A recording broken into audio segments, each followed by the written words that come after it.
मुग्धा और उसकी सास के बीच पूरा समय सास के किसी न किसी काम को लेकर मतभेद चलते ही रहते हैं। बहू, ओ बहू, जरा चाय बना दे। मुग्धा चाय लेकर आती है। ये लीजिए, और कुछ चाहिए?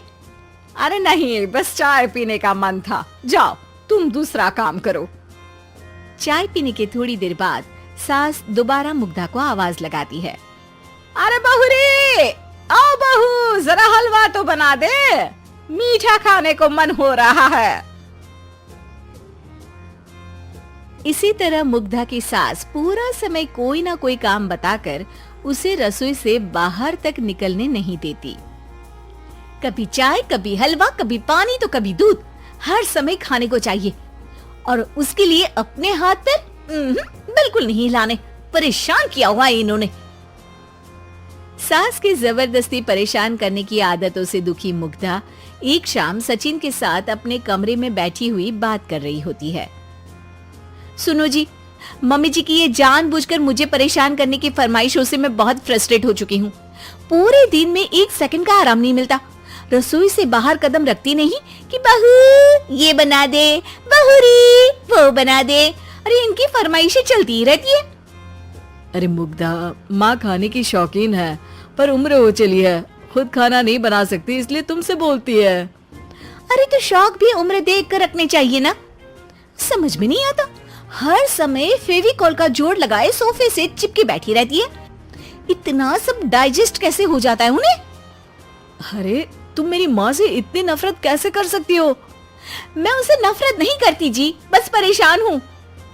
जहाँ मुग्धा अपने पति से ये सब बोल रही होती है, वहीं उसकी सास भी कमरे के बाहर दरवाजे से कान लगाए सारी बातें सुन रही होती है और अगली दोपहर रसोई में मुग्धा के पास जाती है।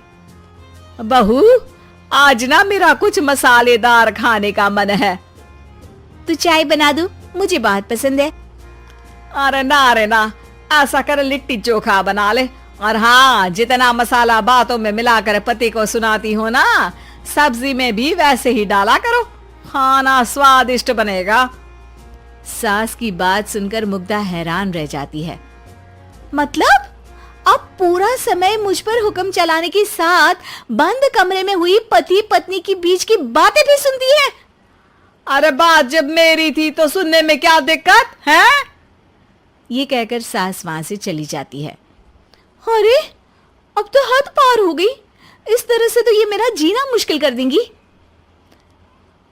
मुग्धा सास की हरकतों से परेशान उसका हल सोचने लगती है और इसी तरह कुछ दिन बीत जाते हैं, जिसमें सास का जन्मदिन आता है। मुग्धा बहुत खुशी के साथ अपनी सास को एंड्रॉइड मोबाइल गिफ्ट करती है। मम्मी, आपको सबसे बात करने के लिए बहुत दिक्कत होती है ना, कभी सचिन तो कभी मुझे बोलना पड़ता है, पर इस मोबाइल से आपको कोई दिक्कत नहीं होगी। एक जगह बैठे बैठे बहुत कुछ कर सकती हैं अब आप। मोबाइल देख सासू माँ खुश हो जाती है, पर उसे इस्तेमाल करना तो आता नहीं, इसलिए साइड में रख देती है। जिसे देख मुग्धा घर का सारा काम छोड़ मोबाइल सेट कर सास को इस्तेमाल करना सिखाने लगती है, जिसके बाद अब सास पूरा समय मोबाइल में ही लगी रहती है। हाय, जब से मम्मी को मोबाइल मिला है मेरी लाइफ में कितनी शांति आई है। अच्छा है, इसी तरह बिजी रहे तो मैं भी सुकून की जिंदगी जी पाऊंगी। अब मुग्धा जब मन करे काम करना, जैसा चाहे वैसा खाना बनाकर खाना, पूरा समय रिलैक्स और खुश रहने लगती है। क्या बात है, आजकल तुम बहुत चहक रही हो। अरे मम्मी जी से छुटकारा जो मिला है, अब ना फरमाइशें ना छुप छुप कर बातें सुनना।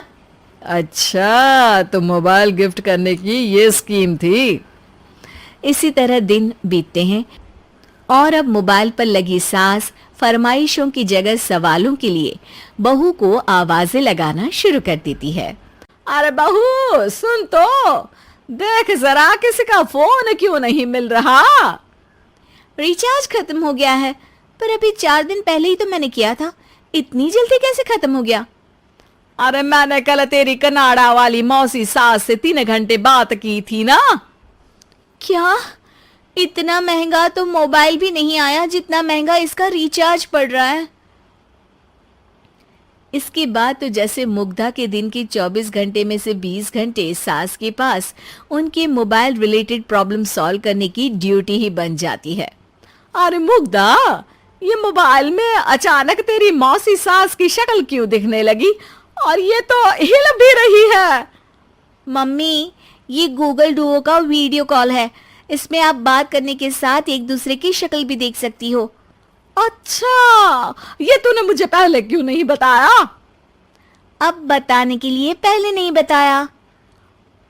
इसी बीच सचिन भी वहां आ जाता है और सास अपनी वीडियो कॉल में बिजी हो जाती है। क्यों, सास बहू में क्या गपशप चल रही है? इसे गपशप नहीं, दिमाग का दही होना बोलते हैं। पर तुम तो मम्मी को मोबाइल देकर बहुत खुश थी, फिर क्या हुआ? हाँ, उसका सुकून भी कुछ ही दिन मिला। अब घर के टंटे खत्म हुए तो मोबाइल की टिंग टिंग शुरू हो गई। देखो भाई, कुछ पाने के लिए कुछ खोना तो पड़ता है। आखिर तुमने मोबाइल अपने फायदे के लिए ही तो दिया है, तो फिर सवालों के जवाब भी देने पड़ेंगे, क्योंकि जब तक उनके हाथ में ये फुंथरू रहेगा, तुम्हारी लाइफ में प्राइवेसी और सुकून रहेंगे।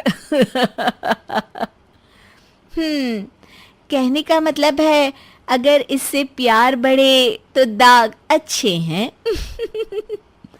अरे मुझे पहले दिन से ही पता है मोबाइल किस मकसद से दिया गया है। भूलो मत, इससे पहले मैं बातें ही सुनती थी। सास की ये बात सुनकर मुग्धा शॉक में और सचिन हंसता रह जाता है।